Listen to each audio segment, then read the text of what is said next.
Today's horror film is brought to you by the letter F, which I'm dedicating to my dad, whose favorite horror film is The Funhouse from 1981. You will scream with terror. You will beg for release. But there will be no escape.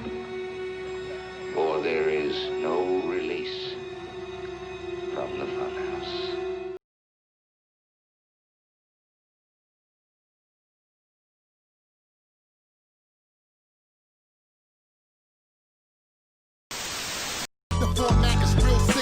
So this is a 2012 release from Scream Factory that comes with the original slipcover. I'm pretty sure that the slipcover is out of print, but the release itself is still available for a decent price. And I'll take it out here and show it to you.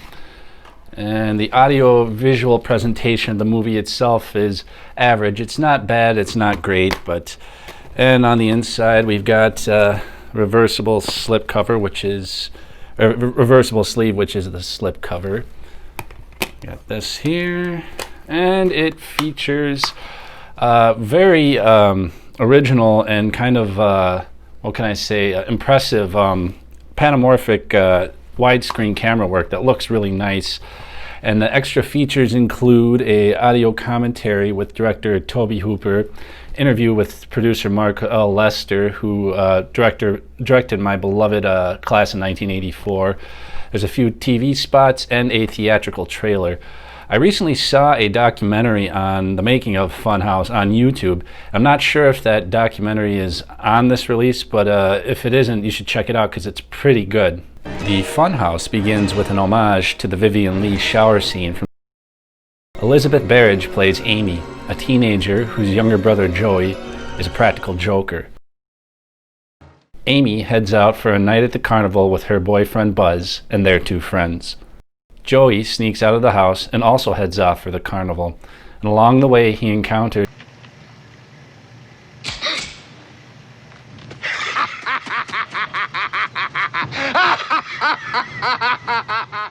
At the fair, we meet several barkers, all played with varying degrees of chicanery by Kevin Conway.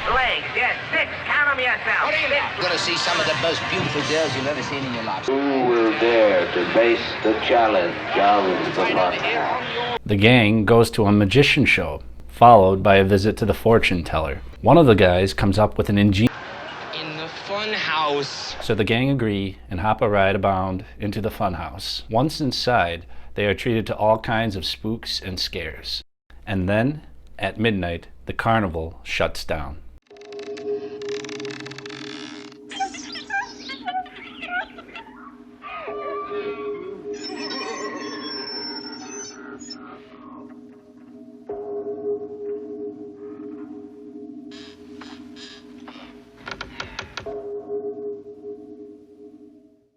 They situate themselves in the ceiling above the fortune teller's room, where they observe a strange guy in a Frankenstein mask soliciting her. You're a smart boy, just like your father.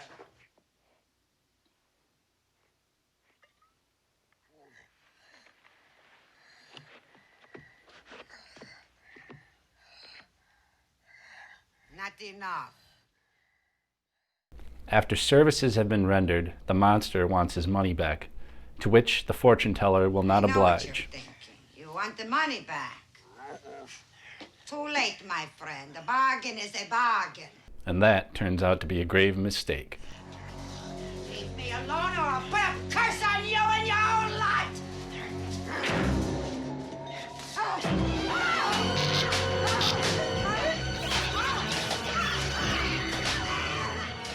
One of the barkers turns out to be the man in the mask's father, and he becomes irate that his son has just murdered one of their fellow carnies. Xena, the goddamn fortune teller. You really did it this time, didn't you? You killed one of the family. Damn. Going to look into the strong box, the barker is mortified to find his money missing. What'd you do with the rest of my money? Where is it? What'd you do with the rest of it? It's money that Richie has secretly stolen. Where is it? God damn it! What'd you do with it? She got it? Did you give it to her? Is that what you done?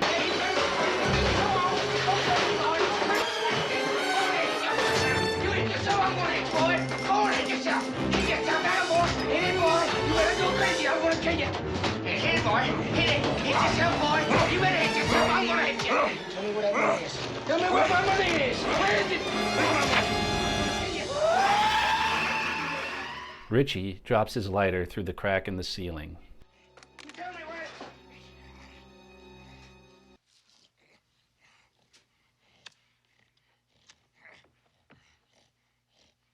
Who's there? Who's up there? Come on now, I just want to give you your lighter back. Meanwhile, Joey passes out from fright and is rescued by a few of the carnies who call his parents to take him home. Terror begins to run high for the gang. I pissed in my pants.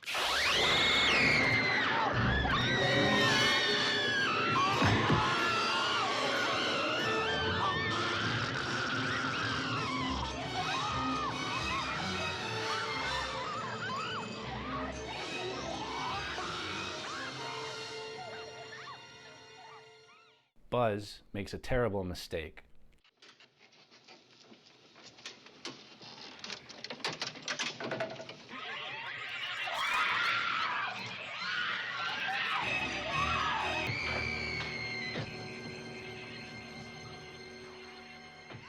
Liz falls through the floorboards and into the ventilation system. Unfortunately for her, the monster finds her.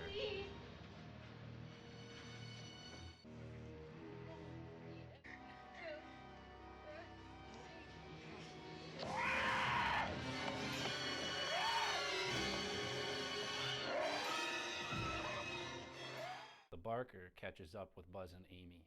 Why are you doing this? Just protecting my family. Your family? It's not even human.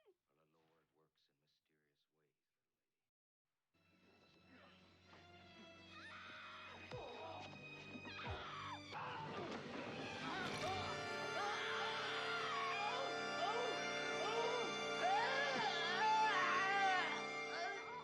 After seeing that his father has been killed, the monster seeks vengeance, and he gets it in a frightening fashion.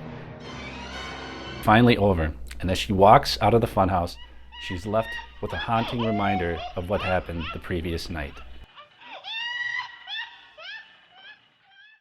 So the Funhouse is just that. It's a fun movie that takes the horror trope of kids in the woods and places them within the confines of a carnival, which can be equally terrifying in its own right.